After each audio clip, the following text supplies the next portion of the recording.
Olá pessoal, o tema da aula de hoje é tributo e espécies tributárias. Esse tema ele é muito importante, uma vez que gera muitas discussões, tanto na doutrina quanto na jurisprudência.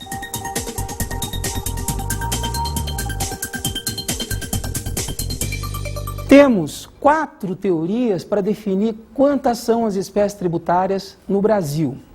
Algumas delas já superadas. A primeira teoria seria a teoria chamada de teoria bipartida, que é a teoria que divide as espécies tributárias em duas. Seriam impostos e taxas. Essa teoria, capitaneada pelo professor Alfredo Augusto Becker, jurista gaúcho, dizia que todas as espécies tributárias do Brasil poderiam ser resumidas em duas espécies, ou impostos ou taxas. Entretanto, essa teoria foi, há muito tempo, superada pela chamada teoria tripartida dos tributos.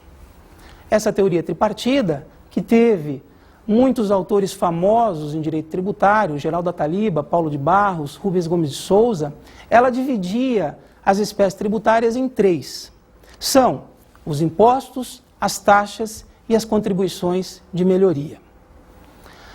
Essa teoria reúne um grande número de adeptos no Brasil e foi, durante muito tempo, o entendimento mantido pelo próprio Supremo Tribunal Federal. Entretanto, embora ainda reúna boa parte dos juristas do país, não é mais o posicionamento adotado pelo Supremo Tribunal Federal. A teoria quadripartite, ela divide as espécies tributárias em 4. Seriam impostos, taxas, contribuições e contribuições de melhoria. O principal expoente dessa teoria é o professor Arnaldo Borges. Existe uma variante desta mesma teoria, capitaneada pelo professor Fábio Fanucchi, que diz que são também 4 as espécies tributárias, mas as dividem em impostos, taxas, empréstimos compulsórios e contribuições. De toda maneira, essa teoria ela arregimenta poucos autores e quase não tem expressão na jurisprudência. A teoria quinquipartite, que divide as espécies tributárias em 5, ela é, ao lado da teoria tripartida, ou tripartite, a que arregimenta grande parte dos autores e da jurisprudência nacional. Inclusive é hoje o posicionamento recente do Supremo Tribunal Federal, no sentido de que são 5 as espécies tributárias. Seriam elas impostos, taxas, contribuições de melhoria, empréstimos compulsórios e contribuições especiais. Atenção, pessoal! Dentro dessa mesma teoria quinquipartida, há divergência a respeito da terminologia. Alguns autores, ao invés de chamar de contribuições especiais o gênero, e aí colocar como subespécie contribuições sociais, este é o posicionamento da maioria, coloca como gênero a expressão contribuições sociais. Essa não é a teoria majoritária. Entretanto, é importante que se tome cuidado na hora de examinar os autores.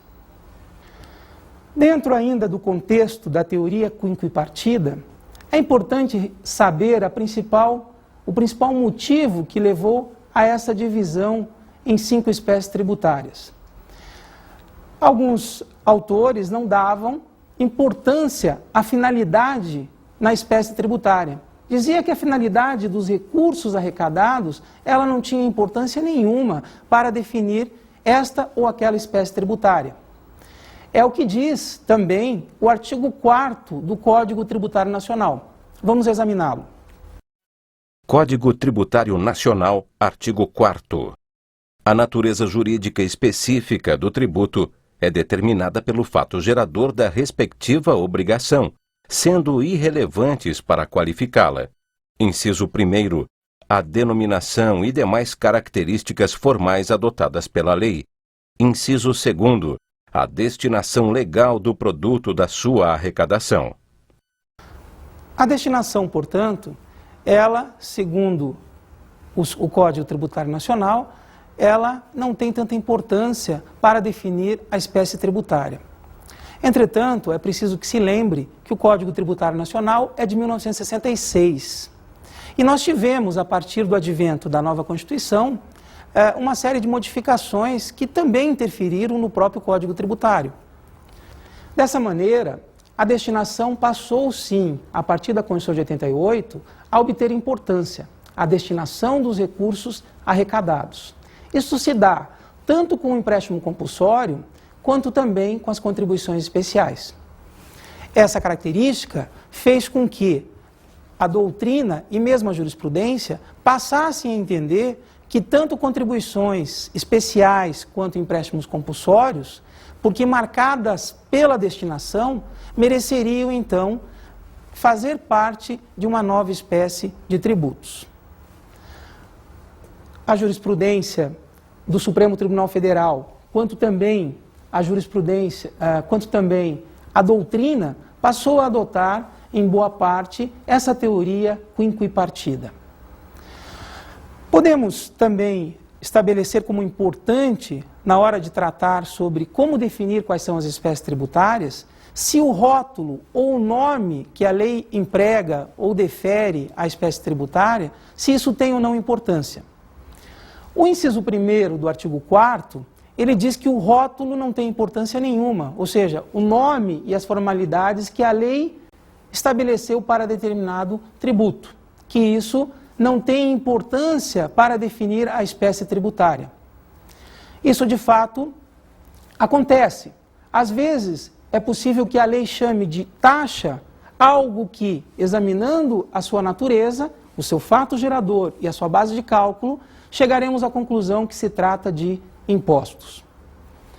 É importante definir, então, e deixar muito claro que, quando se fala em espécies tributárias e verificação da sua natureza, nós teremos que examinar não o nome que a lei atribuiu ao determinado tributo, mas sim o seu fato gerador e a sua base de cálculo. Porque o próprio Código Tributário, no inciso 1 do artigo 4º, nos ensina e nos determina que o rótulo não tem importância nenhuma para a definição da espécie tributária. Em suma, para que se determine a natureza de um determinado tributo que se está a examinar, é preciso verificar qual é a sua hipótese de incidência, ou fato gerador, e a sua base de cálculo, conforme verifica-se do artigo 154, inciso 1 da Constituição. De maneira que não importa o nome que a lei tenha atribuído à espécie tributária, porque isto não definirá a sua natureza. Desta maneira, quando uma determinada lei chama de taxa algo que, examinando a hipótese de incidência e a base de cálculo, verificaremos que se trata de imposto se tratará.